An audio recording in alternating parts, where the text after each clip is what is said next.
கப்பாப் ஓடி வந்து சொன்னார்கள், யா ரசூலல்லாஹ், எங்களுக்காக அல்லாஹ்விடத்திலே பிரார்த்தனை செய்ய மாட்டீர்களா?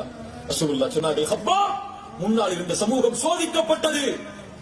ஒரு மனிதரை அழைத்து வருவார்கள், ரம்பத்தை தலையில் வைப்பார்கள், விடுகிறாயா ஈமானை இல்லையா என்று கேட்பார்கள். விட மாட்டேன் என்று சொல்லுவார், ஒரே அடியாக இரண்டாக பிளப்பார்கள். இன்னொரு மனிதரை அழைத்து வருவார்கள், ஈமானை விடுகிறாயா என்று கேட்பார்கள், முடியாது என்று சொல்லுவார். படுக்க வைத்து இரும்பு சீப்பை கொண்டு முதுகை சொறிவார்கள். எலும்புகள், தோள்கள், சதைகள் தீர்ந்துவிடும். மா யசுத்துஹு ذلك عن دينه. அல்லாஹு அக்பர். மா யசுத்துஹு ذلك عن دينه. அந்த சோதனைகள் எதுவும் அவர்களை தீனில் இருந்து அடிபெறச் செய்யாது. கப்பாப், உறுதியோடு இரு.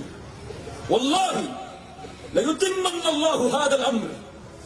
கப்பாபே, இந்த சோதனைகளை நீங்கள் சந்தித்து, எதிர்கால சமூகம் சந்தித்து உறுதியோடு ஈமானில் இருந்தால் அல்லாஹ் அவனுடைய மார்க்கத்தை இந்த பூமியில் நிலைப்படுத்தியே தீருவான். வலக்கின்னகும் தஸ்தஅஜிலூன். நீங்கள் அவசரப்படுகிறீர்கள் கப்பாபே என்று சொன்னார்கள். சுப்ஹானல்லாஹ், கப்பாபே, நீங்கள் அவசரப்படுகிறீர்கள் என்று சொன்னார்கள். சோதனைகள் உறுதியோடு இருங்கள், ஈமானோடு இருங்கள், மார்க்கத்தின் பிடிப்போடு இருங்கள்.